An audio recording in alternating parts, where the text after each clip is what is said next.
Hey, welcome into another edition of the Mixed Country 96 Artist Lounge. Glad to have you sitting in this morning as we're talking with Tom McElvain. Welcome. How you doing? Good, good. Thanks for having me. Well, thanks for coming. We know that you are a multi-talented guy, and we'll talk about all of those facets of music here in just a minute. But first of all, let's talk about where you're going to be tonight, because you're in town. Yeah, tonight I'm going to be at the Dugout here in Mexico, Missouri, and then a shoot down to Springfield, Missouri this week.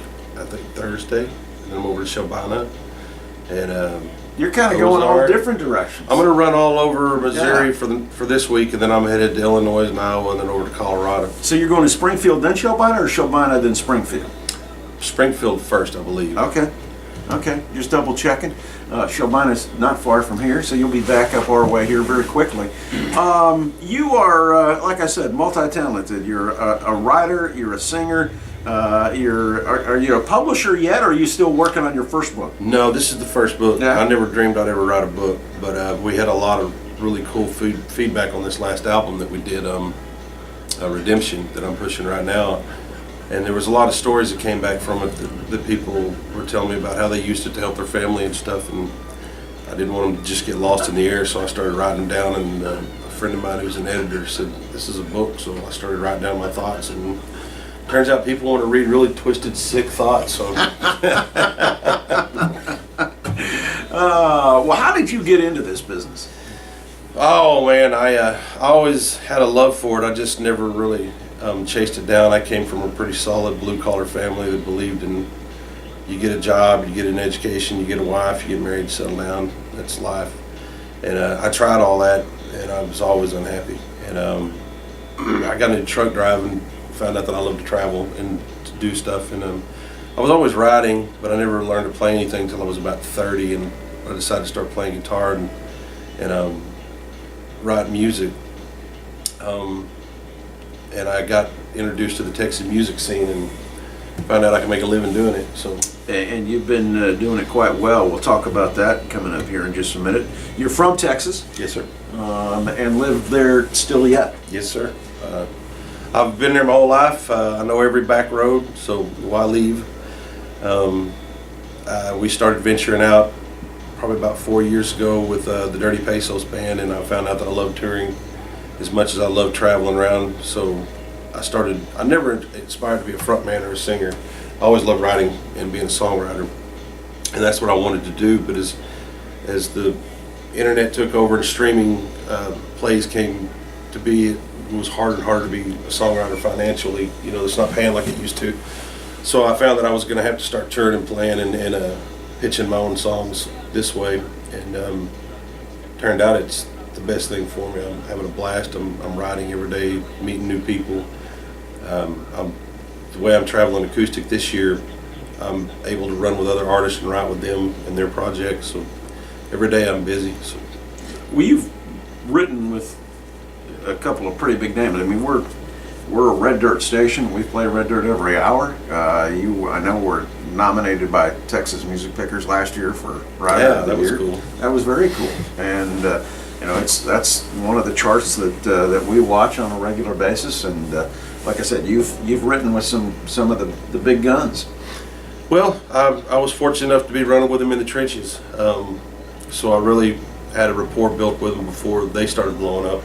And now that they're really taking some root and taking off, I've got my foot in the door with them. Plus, I have some dirt on them too, so that helps. That always helps. Is there one in particular that, I mean, as someone who's done a little writing before, I found that there were people that I like to write with. Is there one or two people in particular that you feel more comfortable with, or things just seem to come easier with? Yeah, there are all sorts of different scenarios with people in writing, but I found that when I wrote with Cody Jinks, it was more challenging. He doesn't really, he likes to write circles around the topic and make sure that we've exhausted every half-witted way to do it, make sure we do it with a way that it's impactful, and it's really taught me a lot about patience writing with him. As Casper McWade, I wrote with him just recently, and it flowed pretty steady. We did that via text. We just wrote a song back and forth, playing and sending melodies back and forth. In fact, we pitched it to Dallas Moore, and after I pitched it, I decided I wanted to do the songs. So I'm going to be putting it on the new CD. It's a song called Shame on You, which I'm pretty proud of. I write real well with a guy out of Texas named Robbie White. I like to spend time with somebody and kind of feel them out, see what they're about. And if we're writing for them to perform it, then I like them to write the melodies and just let me kind of be in there with the story and dance around with that. But if I'm going to do it, I like to write the melody and stay in my comfort zone with it. Has Cody released any of your songs? We wrote one together on the Adobe Session album called Rock and Roll, and we wrote one together on the next album, which was I'm Not the Devil, but the song I wrote with him was Great, which there were real powerful B-side songs that I'm real proud of, man. When they were written because Cody and I were having these issues about traveling and life. And before Cody blew up, we were in the back of Adair Saloon scraping nickels together, trying to figure out how we were going to keep this game going, and when our wives were finally going to have enough of this, Yeah.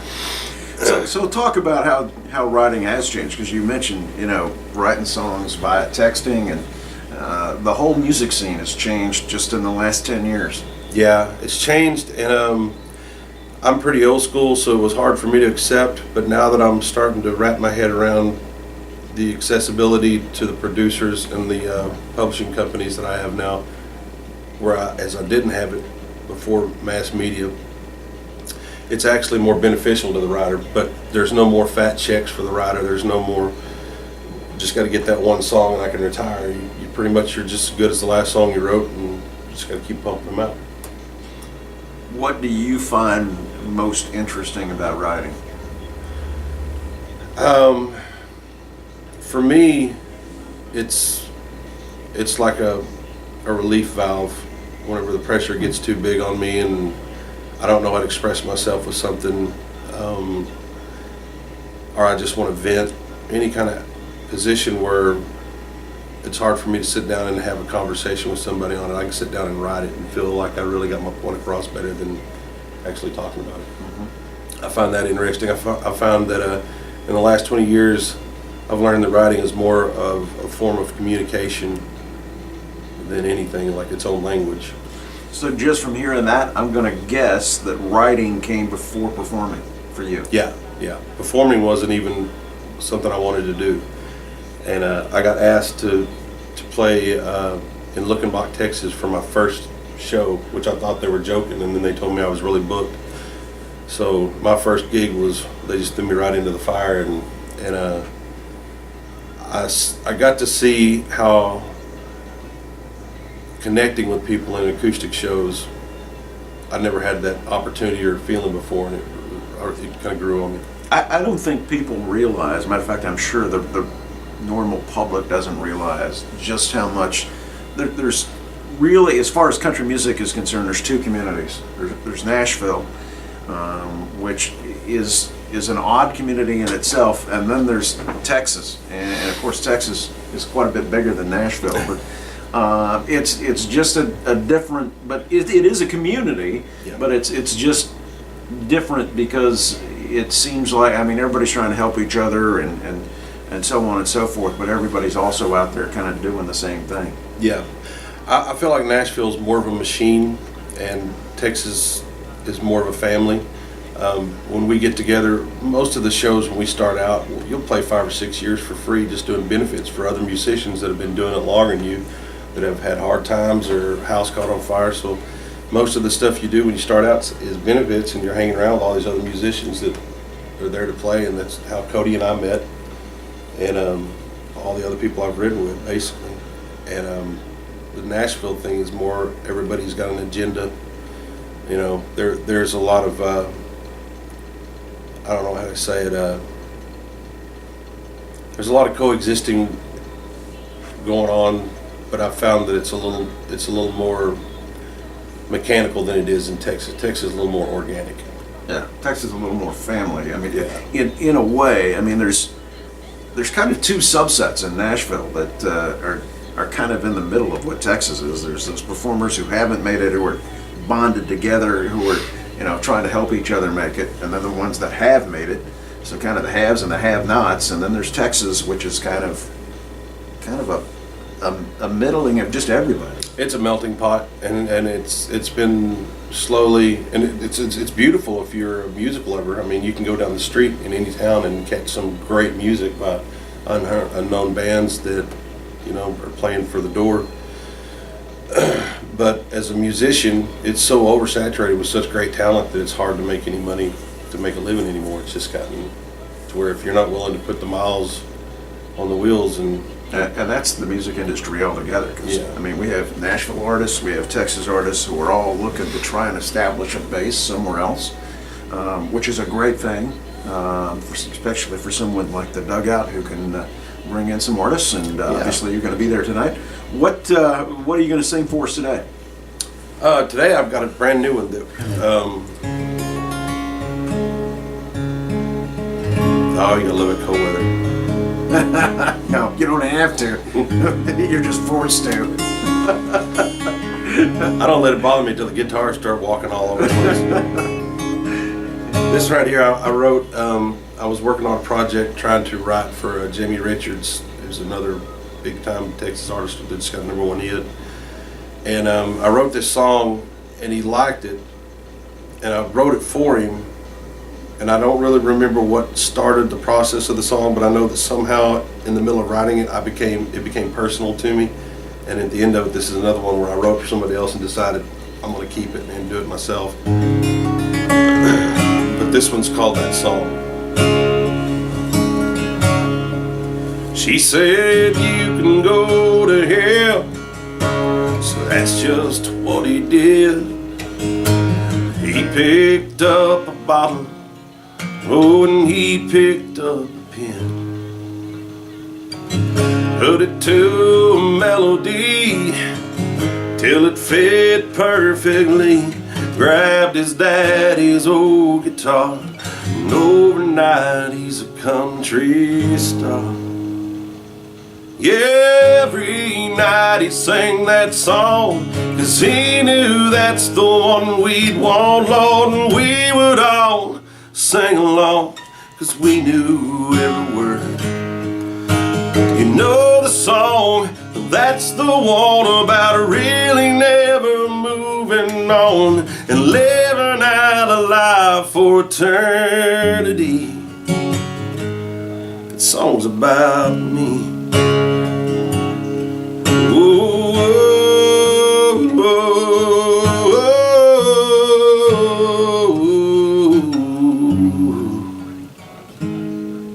Well, he sang the song, he played the part, he made the cash to numb his heart. Oh, but it took every dime he had and tried to get his heart to crash. Yeah, he contemplated suicide, but he really hadn't too much pride. They'd never seen him go out like that. His goal was a heart attack.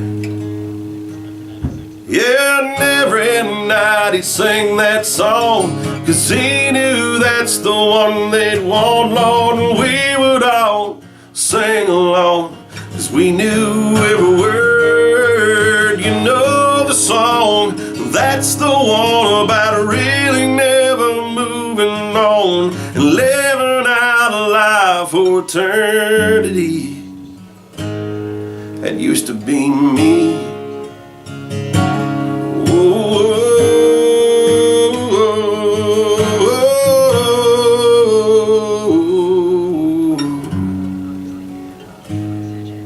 It was no surprise the day they found him lying there on the ground holding his old man's guitar. They said it must have been his heart. I can still see him sing that song, 'cause he knew that's the one we'd want. And we would all sing along, 'cause we knew every word. You know the song, that's the one about really never moving on and living out alive for eternity. She said you can go to hell, so that's just what he did.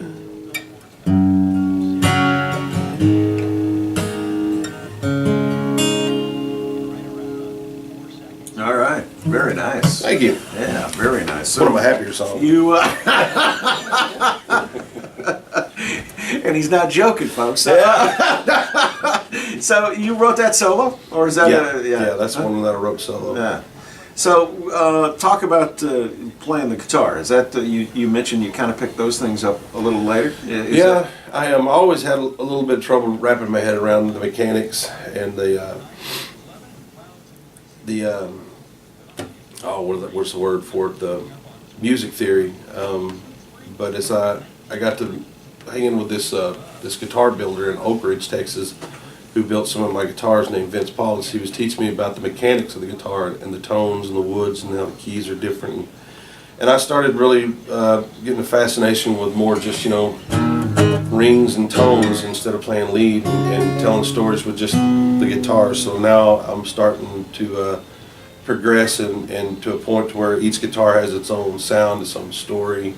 Like this guitar here, I just inherited. It belonged to a friend of mine, Jay Johnson, who shot himself. He had some suicidal tendencies and he had issues, and none of us knew about it because he hid it well, which is kind of what I'm doing this year, touring with this album Redemption, is trying to build a lot of bridges of communication between mental illness and suicidal tendencies and people that are just too embarrassed to talk about the problems. So I revealed a lot of my problems in this album, just try to set a pace for everybody to start a conversation. So this guitar here has been a product of some songs I've been writing in that direction, and I feel like Jay's with me writing them. So is a lot of artists are multi talented as far as instruments go. Is this? I'm probably the least talented. I hang out with some extremely talented folks, and most of the time I hang out with people where I go, "What did you just do?" And they go, "I don't know." I go, "Well, I guess I never will either." So, what do you find the toughest about performing? I'm curious. Probably the first 3 songs, reading the room, just getting comfortable. I don't have nerve problems. I've never had an issue with nerves. I'm not nervous because I'm not trying to be somebody, or I don't have a goal to be a superstar or anything. I'm just trying to sit down and get in the moment and tell the stories. And the first couple of songs, you kind of read a room, and some rooms you look at and you listen to them and you're feeling how the songs go, and you go, okay, the next 2 hours is going to be fun, right? And some of them you go, well, I've got to work a little harder. This crowd's, they're losing direction. It's just, so I find that to be the hardest part of it all. The rest of it, even though it's sleeping in a van when it's 2 degrees outside and stuff like that, those are just parts of things that make me feel like I'm still alive. And my wife says I do better under pressure, so she makes sure that I'm always under pressure. Always throw something out there. Well, good luck tonight at the dugout, and we appreciate you stopping by. Thank you very much, man. I appreciate it. Like tonight at the dugout, I guess we're kicking off around 6ish. Actually, let's see, if you don't mind, I'm old and forgetful. I'll just pull this out right here, and it tells me where I'm going to be for the next 5 minutes. Yep. Tonight, the dugout, and then tomorrow, or March 7th, Southbound Bar and Grill in Springfield, Illinois. March 8th, I'll be at Lucky's at Lake Ozark, Missouri, and March 9th, Loose Brick in Shelbina, Missouri. Okay. So you're going to be in the area, in the listening area, quite a bit. So we'll wish you the best of luck, and you know what? Go listen to the stories, because that's what they are. Yeah, they are stories. They're all made up. But off of true events. Yes. Tom McElvain on the Artist Lounge with Mixed Country 96. Thanks for joining us.